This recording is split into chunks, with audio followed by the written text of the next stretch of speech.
محترم बुजुर्ग और दोस्तों, একটি হাদিস নাহমাদুহু ওয়া নুসাল্লি আলা রাসূলিল কারীম আম্মা বাদ।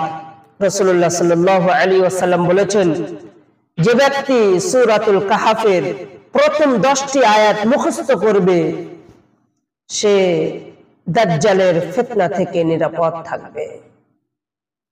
দাজ্জালের ফিতনা তো আসবে আর আসতে চলেছে।